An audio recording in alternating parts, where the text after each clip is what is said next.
6시 뉴스를 마칩니다. 아나운서 황정민이었습니다. KBS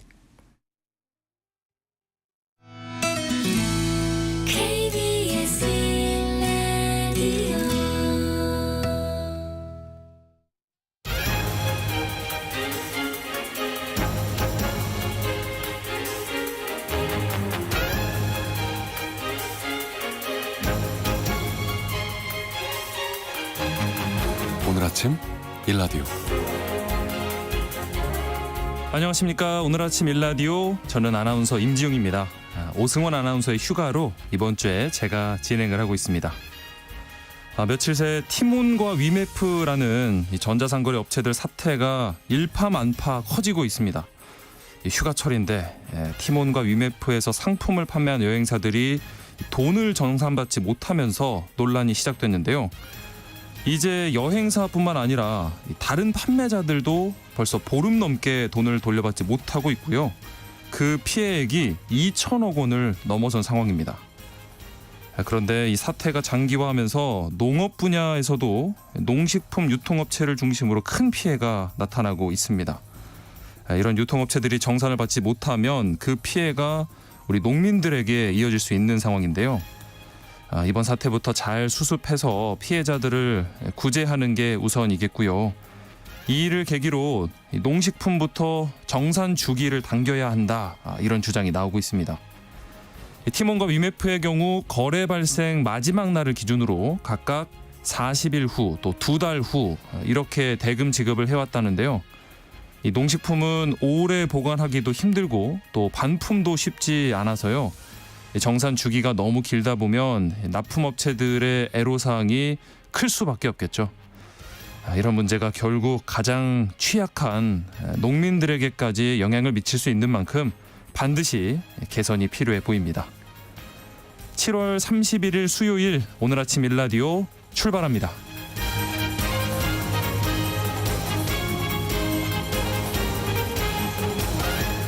오늘 아침 일라디오 이 시간은 물론이고요. KBS 일라디오 모든 프로그램들 유튜브 KBS 일라디오 공식 채널이나 또 모바일 콩 어플리케이션 통해서 실시간으로 함께 하실 수 있습니다. 오늘 수요일 시간에는 농수산 뉴스 모아서 전해드리고요. 또 마케팅 아이디어 시간에는 파리올림픽과 여름 마케팅에 대해서 살펴보겠습니다. 또 장수 직업 시간 준비되어 있는데요. 휴가철에 이직을 준비하는 직장인들에 대해서 알아보도록 하겠습니다. 그리고 오늘 퀴즈 있습니다. 청취자 여러분들께서 참여하실 수 있는 오늘의 퀴즈. 파리올림픽에서 우리 선수들의 낭보가 이어지고 있는데 여자 57kg급 이 종목에서 의미 있는 은메달이 나왔습니다. 독립운동가 허석 선생의 후손으로 주목받은 허미미 선수가 그 주인공인데 이 허미미 선수가 출전한 이 종목은 무엇일까요? 매치기, 굳히기, 급소 지르기 이런 기술들을 쓰는 스포츠죠. 이 종목의 이름은 무엇인지 문자로 보내주시기 바랍니다. 추첨을 통해서 농촌진흥청에서 제공하는 웰빙 혼합 잡곡 세트 한 분께 드리고요. 향긋한 커피를 드실 수 있는 모바일 커피 쿠폰 4분께 드리도록 하겠습니다. 참여하실 분들은 단문 50원, 장문 100원이 되는 유료 문자 샵 9730으로 보내주시기 바랍니다. 허미미 선수가 출전한 이 종목의 이름 받겠습니다. 노래 한 곡 듣고 시작하겠습니다. 거북이의 비행기. Yes, Turtles, the fourth album. No mind, no song. 저런 슬쩍 내 기억 속에 비행기 타고 가요. Yeah, let's go. 파란 하늘 위로 훨훨 날아가겠죠. 어려서 꿈꾸었던 비행기 타고 기다리는 동안 아무 말도 못해요. 내 생각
유익한 정보와 살아있는 이야기가 있습니다. KBS 오늘 아침 일라디오. 네, 농수산 뉴스 시간입니다. 농어민신문 이진우 기자 연결돼 있습니다. 안녕하십니까? 네, 안녕하십니까? 네, 반갑습니다. 네, 낙농가들과 유업체들이 이제 8월부터 적용하게 될 원유 가격 협상을 진행해 왔는데요. 결론이 났네요. 그렇습니다. 농림축산식품부에 따르면 원래 진행된 원유 가격 협상 여기에서 생산자와 유업체가 원유 가격을 인상하지 않기로 합의했다 이렇게 밝혔습니다. 네. 이렇게 원유 가격을 동결한 것은 지난 2010년 이후 처음인데요. 네. 그래서 원유 가격을 동결한 것뿐만 아니라 상대적으로 가격이 저렴한 가공유용 물량도 늘리기로 했습니다. 이게 원래는 이 원유 가격 인상이 좀 예고됐던 상황 아니었나요? 그렇습니다. 이게 원유 가격은 통계청의 축산물 생산비 조사 결과 이걸 바탕으로 정해지는데요. 네. 그러니까 지난 5월 30일에 통계청이 발표한 우유 생산비를 반영을 해서 이게 인상 요인이 있으면 올리고 아니면 인하 요인이 있으면 내리는 식으로 이렇게 생산자와 유업체가 협상을 하게 돼 있습니다. 네. 그런데 이번부터는 용도별 차등 가격제라는 게 도입이 되어서 리터당 0원에서 26원 사이 인상액을 가지고 협상을 해 왔었습니다. 0원에서 26원 사이였는데 이제 결국에는 0원으로 결정이 된 거네요. 그렇습니다. 이게 용도별 차등 가격제 이전에 협상에 적용됐던 제도를 생산비 연동제라고 하는데요. 네. 이 생산비 연동제에 따랐다면은 리터당 40원에서 49원 사이에서 인상액을 가지고 협상을 했었어야 했습니다. 네네. 예, 그런데 용도별 차등 가격제로 전환이 되면서 이 생산비 변동분하고 우유의 원유 수급 상황 등을 고려해서 협상 가격대를 정하게 됐고요. 네. 이렇게 제도가 개편되면서 앞서 말씀드린 것처럼 0원에서 26원 사이 이 사이로 협상 범위가 정해졌던 겁니다. 네. 그리고 앞서 가공유용 물량을 좀 늘리기로 했다라고 하셨는데 이거는 무슨 얘기인가요? 이게 마시는 우유를 만드는 데 쓰는 것을 음용유용 원유라고 하고요. 네. 다른 유제품을 만드는 데 쓰는 것을 이제 가공유용이라고 합니다. 네. 근데 농가의 수치 가격이 음용유에 비해서 가공유가 낮은데요. 네. 그래서 이것도 이번 협상에서 초미의 관심사였는데 어쨌든 결론적으로는 음용유용 물량을 9,000톤 정도 줄이는 대신에 가공유용 물량을 9,000톤 정도 늘리기로 했습니다. 이렇게 변경된 내용들은 앞서 말씀드린 원유 가격 같은 경우는 어차피 같은 가격이긴 합니다만은 8월 1일부터 1년간 적용이 되고요. 용도별 구매량이 변경된 것은 내년 1월부터 2년간 적용이 되게 됩니다. 네. 당장 적용이 된다기보다는 8월 1일부터 시작이 되고 또 용도별 구매량은 내년 1월부터 적용이 된다. 이게 낙농가에는 좀 절대적으로 좀 불리한 협상이었던 것 같은데요. 그렇습니다. 이게 생산자 쪽에서는 리터당 26원 인상을 요구했었고요. 네. 유업계에서는 동결을 주장하면서 사실 협상이 교착 상태에 빠졌었습니다. 그런데 협상이 그러면서 이달까지 이어지면서 무려 14차까지 진행이 되기도 했는데요. 네. 예, 이런 상황에서 맞물려서 이제 지난해 9월부터 정부하고 생산자 그리고 유업체가 공동으로 낙농산업 중장기 발전 대책이라는 것을 만들어 왔습니다.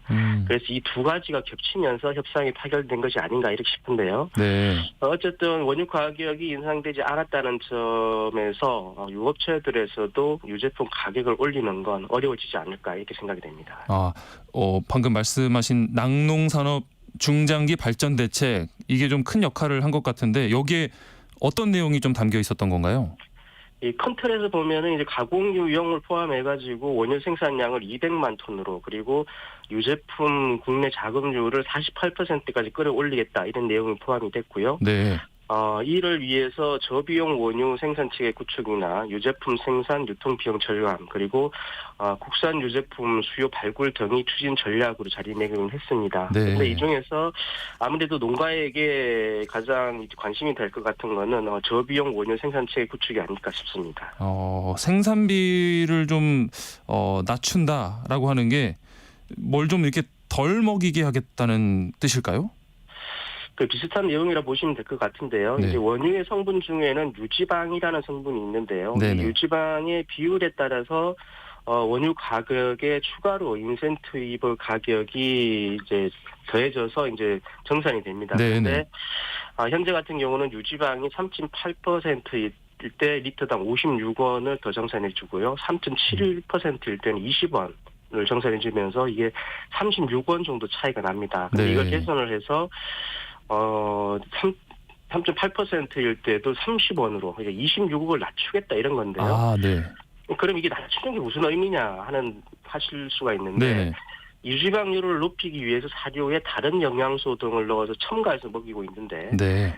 그래 이렇게 유지방 부분 낮춰주면 이 비용이 줄어들 수 있는 건 아니냐라고 정부에서는 생각하고 있는 것 같습니다. 유지방률을 낮추면서 생산비도 좀 낮아질 수 있다라는 말씀이신 것 같아요. 그렇습니다. 그 앞서 또 자급률을 48%까지 끌어올리겠다라고 하셨는데 그러면은 이 농가 수를 늘리게 되는 건가요? 낙농업에 대한 신규 진입 대책이 이번에 같이 포함이 됐는데 네. 새로 진입하려는 청년농이나 규모화를 이제 추진하고 있는 기존의 낙농가를 대상으로 기존 원유량이라고 해서 쿼터라고 부릅니다. 이 네. 쿼터와 시설을 구매하지 않고 폐업 농가의 것을 인차할 수 있도록 하겠다 이런 내용입니다. 그러니까 쿼터 가격이 지금 1kg당 한 24~25만 원 정도. 이제 물론 지역에 따라서 다르고요. 또 유업체에 따라서 조금 다르긴 합니다만은 보통 민간업체 같은 경우는 이 정도 하는데요. 만약에 새로 이제 낙농을 시작하려는 사람이 1일 1톤 정도를 납유하는 규모를 갖추려고 하면은 네. 이 쿼터 값만 2억 5천만 원 정도 들어가게 되는 거니까 사실 신규 진입이 쉽지가 않습니다. 그래서 이런 제도를 도입하겠다는 건 아닌가 싶습니다. 네, 우리 농가에도 좀 도움이 됐으면 좋겠고요. 짧게 한 가지 소식 더 살펴보겠습니다. 산지 쌀값이 계속 떨어지면서 생산자 단체에서 기자회견을 열고 지금 대책을 주문하고 있는데요. 농협에서 대대적인 쌀 소비 촉진 운동에 나섰다고요. 그렇습니다. 이게 산지 쌀값 하락세를 멈출 수 있는 특단의 대책을 마련해 달라 이러면서 어제 쌀 전업농 중앙연합회라는 단체가 있는데요. 네. 이곳에서 국회 앞에서 정부와 정치권에 호소하는 기자회견을 열었고요. 농협에서는 1,000억 원 규모의 돈을 투입해서 쌀 소비 촉진 운동에 나서기로 했습니다. 네. 이게 7월 25일자 기준 통계청의 산지 쌀값 조사치를 보면은 80kg으로 환산해서 보면 17만 9,500원대를 나타냈는데요. 이 가격은 지난해 수학기 대비해서 한 11.5% 가량 이제 떨어진 겁니다. 지금 현장 농가들은 단경기 쌀값이 이렇게 떨어지면 수학기 쌀값 하락으로 이어질 것이다. 이런 우려를 하고 있는데요. 네. 이런 우려하고 있는 점을 이제 정부에서도 특별히 좀 챙겨야 할 부분이 아닌가 싶습니다. 네, 쌀값 안정이 이렇게 시급한 문제군요. 네, 오늘 농수산 뉴스 잘 들었습니다. 지금까지 한국농어민신문 이진우 기자였습니다. 고맙습니다. 감사합니다. 네. 윤미숙님께서 휴가 와서도 오늘 아침 일라디오 듣고 있습니다. 라고 문자 보내주셨는데요. 오늘 여러분께 문자로 퀴즈 정답 받고 있습니다. 파리올림픽 여자 57kg급 이 종목에서 은메달이 나왔습니다. 독립운동가 허석 선생의 후손 허미미 선수가 출전한 이 종목 어떤 종목일까요? 뭐 매치기, 굳히기, 급소지르기 이런 기술들을 쓰는 스포츠 한판 네, 여기까지 힌트 드렸습니다. 네, 추첨 통해서 농촌진흥청에서 제공하는 웰빙 혼합 잡곡 세트 한 분께 드리고요. 향긋한 커피 드실 수 있는 모바일 커피 쿠폰 네 분께 드립니다. 단문 50원, 장문 100원이 드는 유료 문자 샵 9730번으로 정답 보내주시기 바랍니다.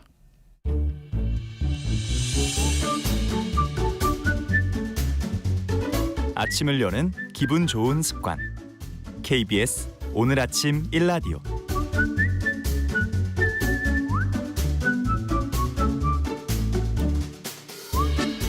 어떻게 많이 팔 것인가 다양한 마케팅 전략을 살펴보는 마케팅 아이디어 시간입니다.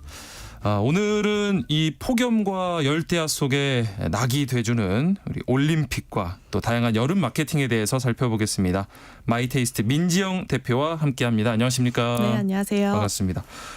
저는 진짜 요즘 올림픽 정말 재밌게 보고 있거든요. 네. 사실 어젯밤도 좀 늦게까지 보다가 잤는데 열대야의 올림픽 보는 재미도 많은 분들 좀 쏠쏠하게 느끼실 것 같은데 사실 이번 올림픽이 좀 역대 올림픽 중에서 관심이 좀 낮은 편, 가장 낮다고도 하고 네.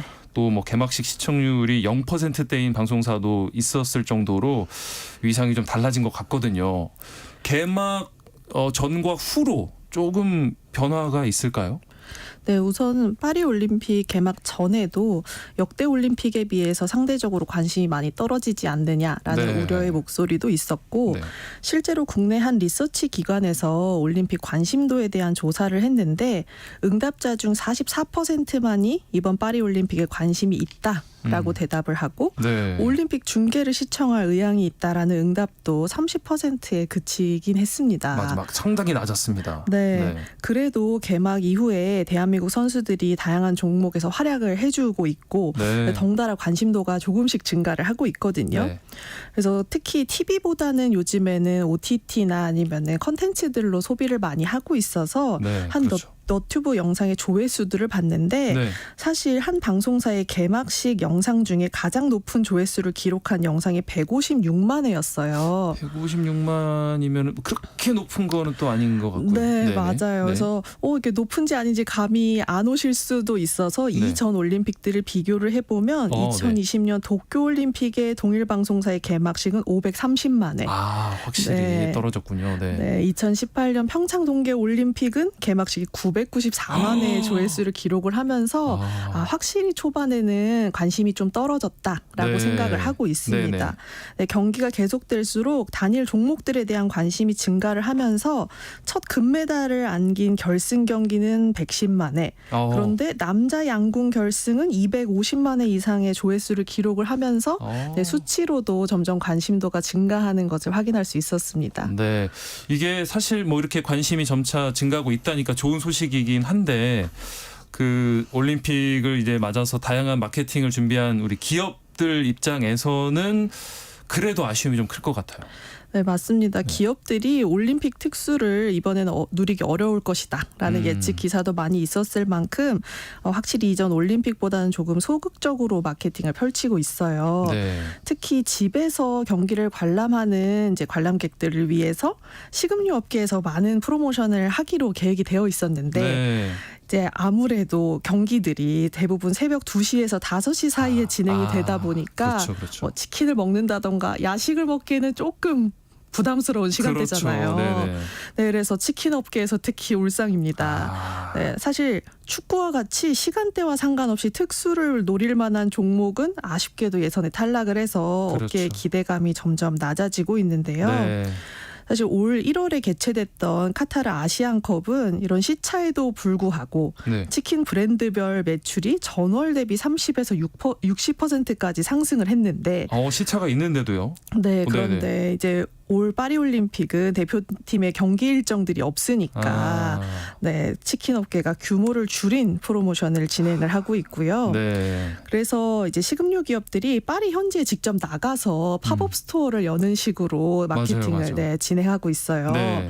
네, 그래서 특히 올림픽 출전하는 대한민국 선수들을 응원하고 또 응원 굿즈도 판매하는 팀 코리아 하우스에 한국식 시장을 열고 네, 주류 업계들이 이제 입점을 해서 네, 점포를 열었거든요. 진짜 한국 스타일로. 네, 네네. 맞습니다. 그래서 만두로 유명한 시사의 후원으로 만들어졌는데 만두나 떡볶이와 같이 분식 코너뿐만 아니라 한국식 맥주와 술 문화를 알릴 수 있는 포차까지 열어서 유럽에 네, 한국 식문화를 알리고 있습니다. 네네.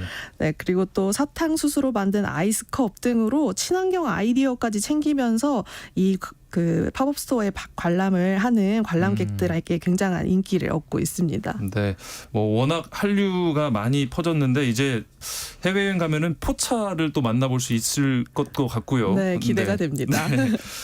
그리고 이제 이번 파리올림픽에서 좀 화제가 된 세레모니가 시상대에서 수상자들끼리 같이 이렇게 사진을 찍어요. 네네. 빅토리 셀피라고 하는데 이때 활용하는 카메라가 국내 S사 휴대폰인 거죠. 네, 아마 뭐 경기를 관람하셨고 네. 시상식을 보셨다면 봤죠. 네, 당연히 이 휴대폰 보셨을 거예요. 눈에 띕니다. 네. 네, 이렇게 접는 휴대폰 모양만 보고도 자랑스러워하시는 국민들이 많았을 겁니다. 네. 이 S전자는 88 서울올림픽 때부터 40여 년간 올림픽 공식 파트너로서 활동을 해오고 있는데요. 네. 가장 지금까지 유명했던 건 선수단에게 신상 휴대폰의 올림픽 에디션 제품을 맞아요. 네, 만들어서 제공하는 것이었어요. 네. 근데 이번 파리올림픽에서는 빅토리 셀피라고 하는 올림픽 역사상 최초로 시작된 프로그램에 같이 협업을 하고 있다는 점이거든요. 네.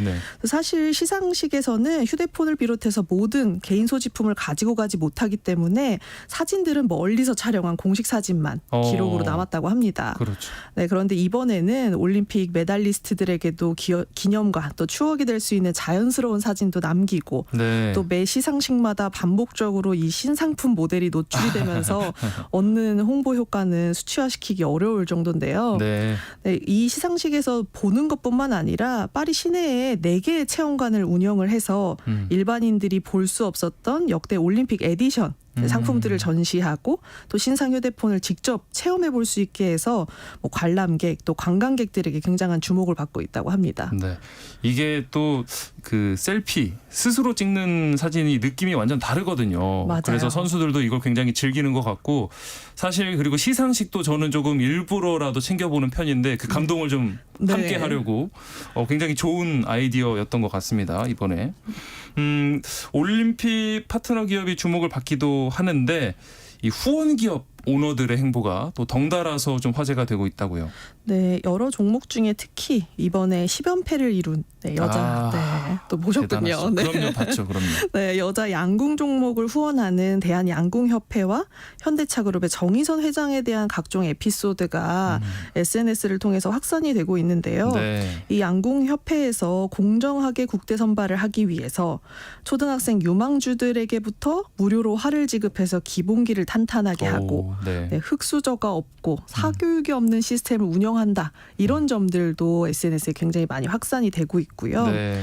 또 특히 협회장을 맡고 있는 이 정의선 회장이 실제 올림픽 경기장과 동일한 환경을 만들어서 선수들에게 환경을 제공한 점이나 또 네. 심박수 측정하는 장치들 때문에 또 화제가 되고 맞아요, 있잖아요. 맞아요. 네네. 우리나라 선수들이 굉장히 안정적으로 경기를 임한다. 8, 90 정도를 계속 유지하더라고요. 네. 그런데 이 심박수 측정 장치를 직접 최초로 만든 게 바로 양궁협회고 이 정의선 네. 회장이라고 합니다. 네.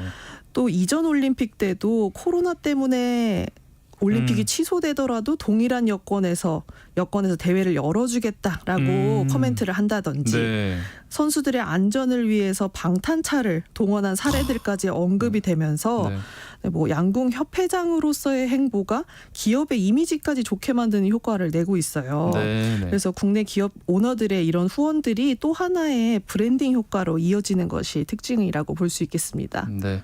아무래도 이렇게 양궁에 대한 후원이 이렇게 대단하다 보니까 좀 다른 스포츠도 비교가 좀 되고 있는 상황이고요. 네.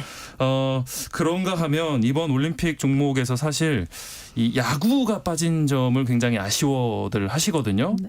그만큼 이 폭염에도 국내 야구 직관 열기가 뜨거운 거 아닌가 싶어요. 네, 사실 올림픽이나 다른 국제 경기들에서 특히 구기 종목의 인기가 네. 대단하잖아요. 그렇죠. 축구, 야구, 농구. 네. 예. 그런데 이 야구 종목이 빠지게 되면서 야구를 좋아하는 팬들은 국내 이제 KBO 리그를 직접 찾는 관중수가 더 늘어나고 있습니다. 네. 그래서 7월 28일 기준으로 야구 경기장을 찾은 관중수가 700만 명을 넘어섰다고 해요. 네. 근데 이는 시즌 역대 최소 경기인 487경기 만에 이룬 숫자이기 때문에 꿈의 관중수인 1000만 명을 올해 돌파할 수 있지 않겠느냐라는 기대까지 하고 있다고 하는데요. 네. 그래서 이렇게 폭염과 비가 번갈아 오고 있는 시즌인데도 표를 구할 수 없다라는 이야기가 있을 정도입니다. 네, 대단한 인기입니다, 진짜. 네, 특히 고정 팬층이라고 생각했던 30, 40대의 남성 팬들보다 신규 유입되는 20, 30대 여성 팬의 그 수요가 가파르게 늘고 있는데 야구 선수들이 또 멋있잖아요. 그래서 야구 선수들의 쇼폼 콘텐츠를 공유를 한다든지 이들을 가지고 캐릭터를 만든 굿즈를 판다든지 아이돌 팬들과 유사한 활동을 하고 있습니다. 그래서 다른 문화생활보다는 조금 저렴한 가격으로 스포츠가 주는 또 짜릿한 데를 느낄 수 있어서 인기가 있다라고 보고 있고요. 개인 소장하는 거죠. 네. 그래서 역시 맥주 주류업계에서 이걸 놓칠 수 없기 때문에 네, 야구 프로그램들과 협업을 해서 팝업 스토어를 열고 있습니다. 그래서 응원도구나 방금 말씀드렸던 굿즈들을 판다든지 또 소맥 자격증을 제작할 수 있는 코너까지 만들어서 야구와 맥주의 콜라보레이션도 팝업 스토어에서 보실 수 있을 것 같습니다. 야구는 진짜 특별히 그 경기 이외의 재미 요소가 많기 때문에 이렇게 인기가 꾸준히 늘어나는 게 아닌가 싶습니다. 네. 맞습니다.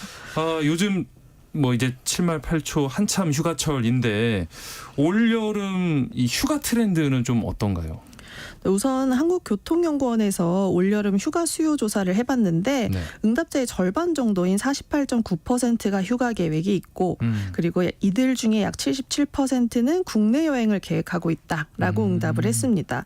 여행 출발 기간은 이번 주죠. 7월 27일부터 8월 2일까지라는 응답이 많아서 역시 극성수기의 휴가 수요가 여전하다라고 보고는 있는데요. 네, 근데 휴가 여부와 관계없이 비용을 아낀다는 응답이 있어서 좀 제 얘기인가요? 네. 너무 공감을 하시는데요. 휴가를 떠나지 않는 이유도 휴가 비용 부담 때문이라는 응답이 가장 많았고 휴가를 계획 중인 분들도 이전보다는 조금 짧게 휴가 비용은 최소화해서 1인당 20에서 40만 원 수준을 생각하고 있다라고 대답을 했습니다. 또 응답자 중 일부는 휴가지가 어디냐고 물어봤을 때 본인의 집이라고 대답을 하는 경우도 있었어요. 집만한 곳이 없죠. 네. 그래서 올 휴가의 특징을 저렴하게 국내에서 짧은 휴가를 보내는 것으로 정의를 할 수 있겠고요. 그런데 이제 짧은 여행인 만큼 시간도 효율적으로 써야 되잖아요. 그렇죠. 네, 그래서 비용도 줄이지만 짐도 간소화하고 시간도 잘 쓰기 위해서 이전에는 뭐 펜션을 간다, 리조트를 간다라고 하면 근처의 마트에 가서 직접 장을 보고 식재료를 구매를 했는데 중요한 코스의 하나죠. 맞아요. 그런데 이제는 온라인으로 주문을 하고 휴가지 주소로 직접 배달시키는 휴가지 당일 혹은 새벽 배송족이 늘어나고 있다고 합니다. 네, 그래서 제주나 강릉과 같은 주요 휴가지에 위치한 지점들의 신규 고객, 수도권 신규 고객이 42%나 증가를 한 대형 마트도 있다고 해요. 그래서 이렇게 생활에서 사용하는 편의 기능들을 언제 어디서나 또 휴가지에서도 사용하는 그런 효율적인 모습들을 볼 수 있었습니다. 굉장히 스마트한 어떤 휴가를 보내는 방법인 것 같고 이게 아무래도 물가가 높다 보니까 이렇게 풍토가 변하는 것 같고요. 그리고 거기에 더해서 요즘에는 뭐 MZ세대들 아예 그냥 숙박을 하지 않고 당일치기로 여행을 또 많이 한다고요. 네, 이 짧은 그 여행이 뭐 1박이 아니라 하루만 갔다가 바로 돌아오는 여행도 트렌드가 되고 있다고 합니다. 그래서 포털이나 SNS를 보면 이미 1, 2년 전부터 지역명과 당일치기를 조합한 후기들이 굉장히 많이 있는데요. 이런 초단기 여행들이 일반적으로 관광을 하는 특징보다는 특정한 목적을 가지고 갔다 오는 경우가 많아요. 목적? 네, 우선 제가 대전 당일치기를 가는 수요가 늘고 있다라고 말씀드리면 빵이죠, 빵. 맞습니다. 핫합니다, 핫해 진짜. 이 빵집에 방문을 해서 시즌 한정 케이크를 줄 서서 구매한다든지 쇼핑을 하는 목적으로 대전에 들렀다가 당일치기를 하고 주변을 둘러보는 여행도 굉장히 인기가 있는데 대전이라는 지역명으로 검색하시지 말고요. 빵집 이름으로 검색을 하셔야 SNS에 나올 만큼 오히려 지역보다 특정한 브랜드가 더 유명해지는 효과도 보실 수 있었고요. 이렇게 대전뿐만이 아니라 전국의 지역에 당일로 방문해서 하루 종일 즐기고 다시 돌아오는 여행이 늘고 있는 문화를 보면서 지자체나 관광업계에서도 새로운 당일치기 코스 또 즐길 거리를 함께 마련해줘야 되지 않을까라는 생각이 듭니다. 예전에는 이제 여행을 만약에 가는 지역에 대해서 잘 모르면 그 지역의 어떤 랜드마크를 좀 검색을 해보고 했었는데 요즘엔 그 랜드마크가 어떤 음식점이나 이렇게 뭐 빵집이나 이렇게 되는 것 같아요. 맞습니다. 맛집에 조금 더 관심을 두고 있는 것 같아요. 그리고 또 MZ세대의 또 다른 관심사 중 하나가 위스키인데 올여름 휴가와 올 시즌 이 마케팅의 또 주요 키워드라면서요. 네, 사실 위스키는 코로나 시기에 조금 인기를 끌었는데 많이 올라갔죠. 최근에는 탄산수를 탄 하이볼의 유행과 더불어서 관심이 지속되고 있습니다. 그래서 코로나 이전인 2019년에는 위스키 수입량이 2만 톤 정도였는데 작년에는 3만 톤을 넘었다고 해요. 그래서 불과 5년 사이에 굉장히 수입량도 늘어나고 있고 그래서 한 위스키 브랜드는 올 여름 휴가를 맞아서 전국 40개 여행지의 핫플레이스를 선정해서 직접 찾아가는 축제, 찾아가는 오. 팝업 스토어를 열고 있다고 합니다. 네네. 그래서 여행지에 게릴라로 나타나서 위스키를 기반으로 만든 칵테일을 제공하고 고객들과 직접 소통을 하려고 한다고 하고요. 예. 특히 이런 그 소비자들은 위스키를 위해서 퀵턴 여행이 증가를 하고 있는데 퀵턴. 네, 퀵턴은 당일치기라고 생각하시면 될 것 같아요. 아, 이것도 당일치기군요. 네. 네, 승무원들이 비행 후에 바로 돌아오는 일정을 의미하는 항공업계 용어가 아, 여행으로 퀵턴. 발전이 됐는데 네. 아무래도 가까운 일본 또 엔저 현상이 있어서 가격이 저렴해진 곳으로 가서 주류를 구매하고 주변을 돌아보는 여행으로 의미가 확장되고 있습니다. 네. 그래서 올림픽 경기도 관람해 보시고 혹은 가까운 곳으로 짧은 휴가도 즐기면서 폭염을 이겨내 보시면 좋을 것 같습니다. 네. 뭐 집에서 휴가 보내시는 분들 많다고 하셨는데 뭐 어디서든 마음 편하게 좀 푹 쉬시면서 더위 잘 이겨내시는 게 좋은 휴가가 아닐까 이런 생각이 듭니다. 마케팅 아이디어 마이테이스트 민지영 대표와 함께했습니다. 오늘 말씀 감사합니다. 네, 감사합니다.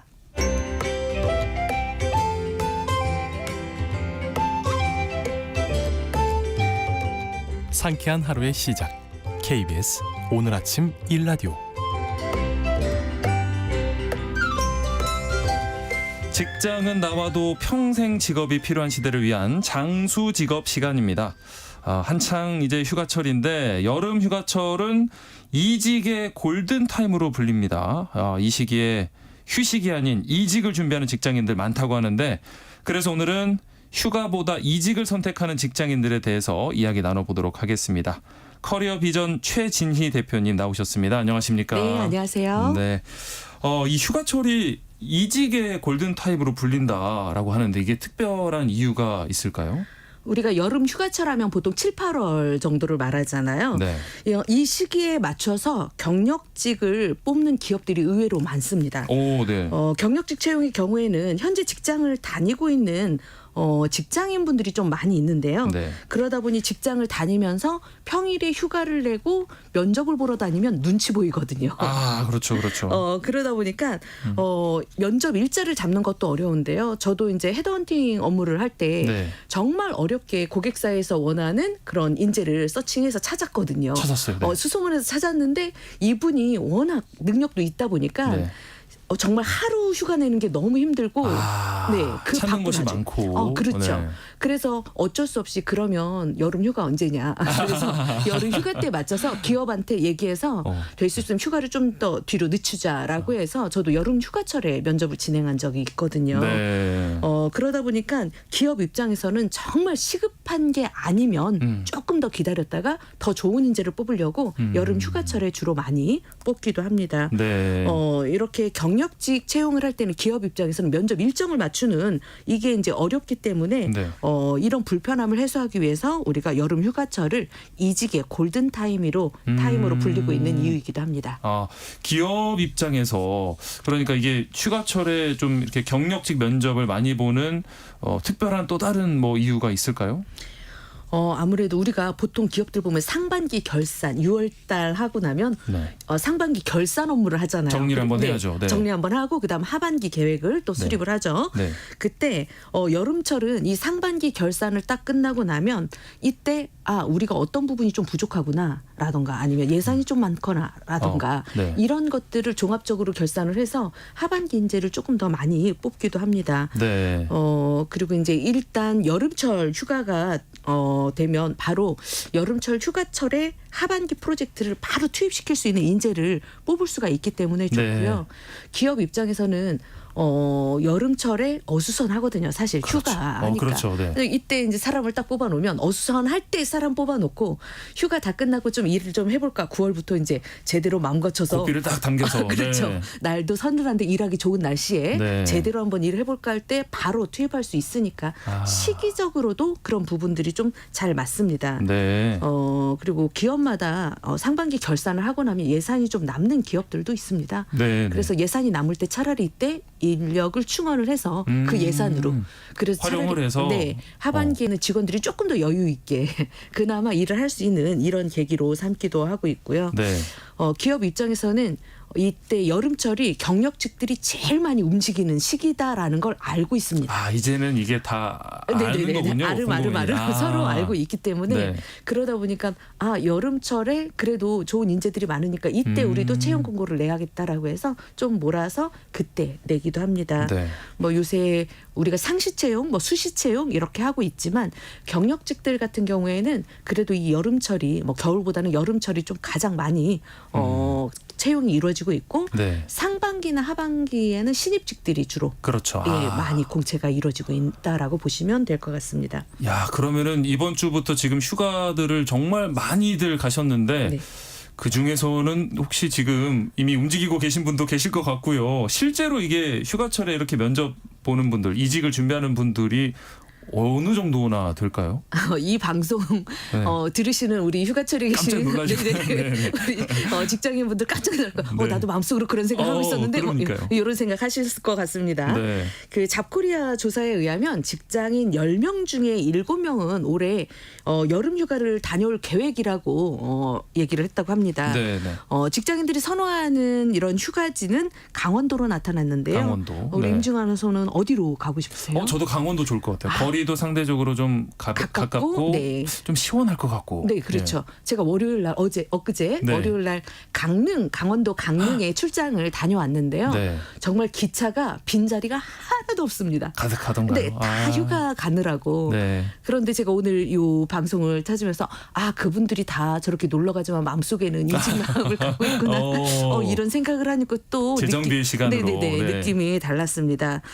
이렇게 휴가철에 휴가를 가는 직장인들도 많지만 휴가철에 면접을 보는 이직을 준비하는 직장인들도 많았습니다. 잡코리아가 직장 남녀 653명을 대상으로 여름 휴가 계획을 조사를 했었는데요. 네. 46.6%가 여름 휴가 기간을 이용해서 이직 준비를 하겠다라고 이렇게 답변했습니다. 꽤 높네요. 50% 가까이. 거의 50%에 근접하죠. 예. 2명 중에 1명은 이직 준비하고 있다는 소리잖아요. 그러네요. 네. 혹시 이 방송을 듣는 인사 담당자 입장에서는 혹시 우리 직원 중에 누군가가 이러고 있는 거 아니에요? 좀 약간 긴장을 좀 하셔야 될 것 같습니다. 네네. 이직을 준비하지 않고 있던 직장인들도 사실 휴가철에 친구들을 많이 만나잖아요. 네. 동창이나 친구나 지인들을 많이 만나는데 그때 많은 정보를 듣습니다. 그렇죠. 너 어디 다녀? 우리 회사 뭐 하는데? 이러면서 우리 회사 자리 하나 있는데 간혹 이런 소리 들으면 또 마음이 움직이거든요. 그렇죠. 연봉 얼마인데? 네, 그렇죠. 네. 그러다 보니까 이 휴가철에 이런 정보를 얻고 휴가철에 움직이는 경우가 좀 많아서 다른 시기보다도 여름철에 직장인들이 좀 더 많이 움직이는 것 같습니다. 휴가철에 그런 만남이 또 많아지다 보니까 네, 아무래도 좀 솔깃한 경우가 많겠네요. 네네. 그러면은 직장인들에게 이 휴가 기간이 이직을 준비하기에 좋은 어떤 이유가 뭘까요? 직장인 입장에서는 네. 빨리 이직하고 싶은데 네. 그래도 여름철에 바짝 빨리 준비해서 갈 수 있으니까 집중해서. 네, 그런 생각도 있고 평소에 업무와 병행하기 힘드니까 여름철에 그렇죠. 일하기 바빠서. 그렇죠. 네. 그리고 아무래도 회사 몰래 준비할 수 있다는 그게 가장 좀 저는 클 것 같은데요. 눈치 보지 네. 않고 몰래 할 수 있고 네. 여유 있게 준비할 수 있다라는 이런 이유로 주로 여름철에 이직을 준비를 하고 있는데요. 네. 이게 시간적 여유가 가장 많다는 게 이 직장인들이 여름에 이직 준비하는 이유이기도 합니다. 네네. 아무래도 이력서를 쓰거나 자기소개서를 작성하려면 이게 시간 많이 걸리거든요. 그렇죠. 그래서 네. 집중해서 한 며칠을 하루 만에 이거 절대 못 씁니다. 맞습니다. 그러다 네. 보니까 여름철에 바짝 집중해서 쓰려고 시간적 여유를 갖고 쓰려고 하기도 하고요. 사실 여름 휴가는 우리가 정신적인 휴식을 취하는 시기다라고 보시면 될 것 네. 같은데 좀 업무에서 벗어나서 정신적으로 휴식을 취할 수 있는 기간이기 때문에 본인의 커리어에 대해서 좀 더 객관적으로 생각을 좀 해보고 네. 내가 이직을 할 것인가 말 것인가 이런 생각들도 다 정리를 해서 그러면 간다면 어떤 조건으로 어떻게 가는 게 좋은지 네. 미래에 대해서도 좀 더 생각을 많이 할 수 있는 시기라서 이 여름철이 유독 이직을 준비를 많이 하고 있는 것 같습니다. 네. 그리고 구인업체 입장에서도 좋은 인재들이 여름철에 많이 나오니까 채용 공고를 많이 하겠지만 구직자 입장에서도 네. 여름철에 기업이 많이 뽑으니까 이제 그렇게 됐군요. 네, 이때 내가 움직여야겠다. 또 이렇게 생각을 해서 뭐 그 업체나 기업체나 그리고 직장인들이나 모두가 다 이 여름철을 시즌으로 생각을 하고 있어서 이때 여름 휴가철이 골든타임이다. 뭐 이렇게 얘기하고 있습니다. 뭐 그동안에는 마음속에 그런 이직의 어떤 꿈을 꾸고 있다가도 사실은 일에 좀 치여서 생각을 깊게 못했다가 네. 약간 여유가 생기니까 그 딴 마음이 더 생각이 들죠. 커지는 게 아닌가 싶은데요. 네, 그렇죠. 그러면 이제 이렇게 부득이하게 휴가를 내고 이직 면접을 봐야 한다면 어떤 방법으로 휴가를 내면 좋을까요?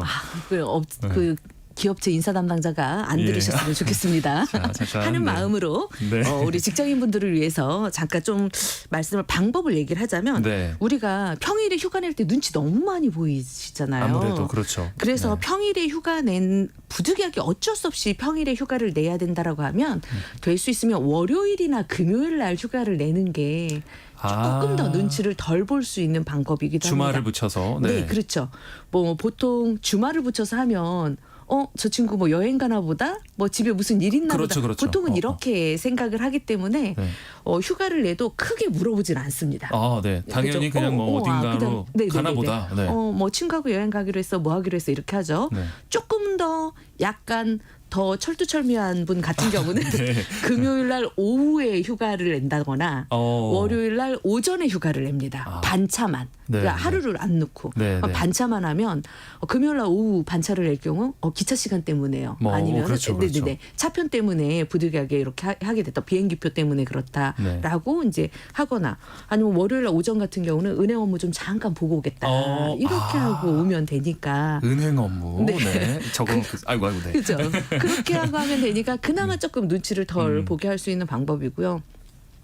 그래도 나는 어쩔 수 없이 면접 날짜를 월요일이나 금요일로 기업체가 조정을 해주면 좋은데 그렇죠. 그렇지 않고 네. 꼭 자기들이 원하는 날짜에 면접을 봐야 된다 하는 기업들이 꼭 있습니다. 네네네. 그럴 경우는 어쩔 수 없이 평일에 이렇게 내야 되잖아요. 휴가를 그렇죠. 내셔야 되죠. 네.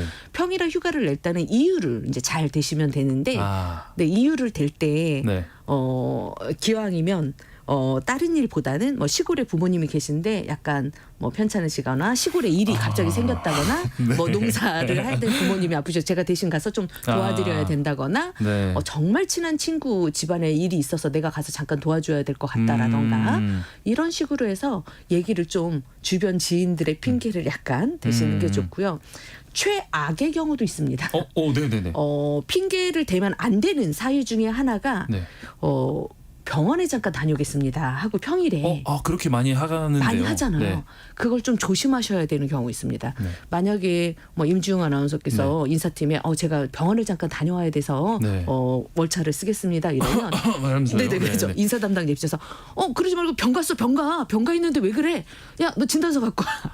이렇게 한다는 그렇죠. 거죠. 치료기록 절대 거짓말하면 안 되는 부분이죠. 네, 뭐 치료기록 갖고 와. 내가 병가 처리 다 해줄게. 네. 이러면 난감해지거든요. 그래서 이것도 상황을 봐가면서 내가 병원을 가야겠다 얘기를 해야 되기 때문에 그렇게 병가 처리가 가능한 기업도 있고 병가 처리를 안 해주면서도 진료기록서 띄워라 하는 이런 좀 약간 그런 기업들도 있으니까 좀 조심해서 사유를 말씀하셔야 될 것 같습니다. 그렇죠. 이직을 준비하는 것 자체가 나쁜 일은 아니니까 네, 준비를 그렇죠. 하시되 분명한 좀 이유를 잘 대고 네, 설명을 그렇습니다. 하고 다녀오시는 게 좋을 것 같고요. 아무래도 이렇게 진짜 면접을 자주 보러 다니고 휴가를 이렇게 자주 쓰다 보면 주변에서 좀 이렇게 눈치를 챌 것 같거든요. 이런 이직을 준비하는 분들이 보내는 좀 신호 같은 게 어떤 게 있을까요? 네. 이런 시그널을 보이면 주변 사람들이 바로 눈치채니까 내가 이직을 생각하고 있다 하시는 분들은 잘 들으셨다가 그렇죠. 그런 행동은 안 하셨으면 좋겠는데요. 네. 먼저 첫 번째 보내는 시그널 중에 하나는 근태에 조금 소홀해지기 시작을 합니다. 나도 모르게 마음이 네, 뜨니까. 좀 그래서 뜨는군요. 주변에서 저 친구 왜 이렇게 일에 집중을 못하는 거야? 저 친구 요즘 왜 그래? 이런 소리를 종종 듣게 된다는 거죠. 네. 그리고 또 이제 반차나 말씀드린 대로 반차나 하루 연차 등 짧게 휴가를 좀 자주 쓰네. 이럴 경우에. 뭐 월에 한 번 이게 아니라 월에 한 2번, 3번 정도 한다는 건 면접 시기가 이렇게 그렇죠. 이 기업도 면접 보고 여기도 면접 보고 이런 경우가 있기 때문에 그런 경우도 많고요. 네. 뭐 부쩍 업무 정리를 한다던가 네가 이 갑자기? 업무에 오, 갑자기 업무를 네. 다른 분한테 이렇게 뭔가 네. 이거를 한다던가 이런 경우가 있으면 아니면 폴더 정리를 한다던가 아, 이럴 경우에도 평소에 보이지 않던 모습으로. 이런 것도 눈치채기도 하고요. 네. 손에서 핸드폰을 떼지 않고 계속 핸드폰만 바라본다거나 전화를 받는데 네. 밖에 나가서 또 받는다거나 굳이. 네 이런 아. 행동들이 자칫하면 시그널을 보내는 행동이기 때문에 이런 모습은 좀 조심해서 하셔야 될 것 같습니다. 괜히 제 주변에서 몇 분 떠오르는 것 같기도 하고요. 예, 농담입니다. 네네. 아 이런 신호를 그러니까 이직을 준비하시는 분들은 최대한 좀 드러나지 않도록 하시는 게 좋겠고 네네. 만약에 내 주변에서 이런 분이 있다 하면은 저 친구가 좀 다른 생각을 좀 하고 있나 보구나 하고 좀 뭐 이해도 해줄 수 있고 그러겠네요. 네 그렇습니다. 알겠습니다. 이직을 준비하는 분들, 휴가를 맞아서 이직 고민하시는 분들에게 도움이 될 만한 정보 전해드렸습니다. 장수 직업 시간 커리어비전 최진희 대표와 함께 이야기 나눴습니다. 오늘 말씀 고맙습니다. 네 감사합니다. 네. 자, 오늘 여러분과 함께 퀴즈 정답 풀어봤는데요. 오늘 퀴즈의 정답은 유도였습니다. 유도. 3265님 정답 유도해서 보내주셨고요. 5461님 유도입니다. 허미미 짱이라고 이렇게 보내주셨어요. 이 허미미 선수가 이름은 미미인데 이름에 어울리지 않게 굉장히 힘도 좋고 기술도 굉장히 좋아서 은메달을 따냈는데 또 응원을 하는 문자도 이렇게 보내주시고 계시고요. 6267님은 정답 유도라고 보내주시면서 포항 죽도 아침 시장에서 열무김치용 열무와 복숭아 사오면서 라디오 듣고 있어요라고 하셨네요. 와, 여름에 그 냉면하고 열무김치 먹는 거 저 좋아하는데 뭔가 시원한 여름맞이에 좋을 것 같습니다. 포항 죽도 시장 저도 한번 가보고 싶네요. 네. 0706님 정답 유도입니다. 값진 은메달이었어요. 허미미 선수가 할머니의 유언대로 한국으로 들어와서 올림픽 경기까지 도전하는 모습 멋지고 자랑스럽습니다. 라고 또 문자 보내주셨습니다. 저희가 중복 당첨 여부 확인해서 홈페이지에 당첨자 올려놓도록 하겠습니다. 저는 오늘 진행 아나운서 임지웅이었고요. 내일 또 인사드리겠습니다. 오늘 마지막 곡으로 이문세의 그녀의 웃음소리뿐 띄워드리면서 인사드리겠습니다. 내일 뵙겠습니다.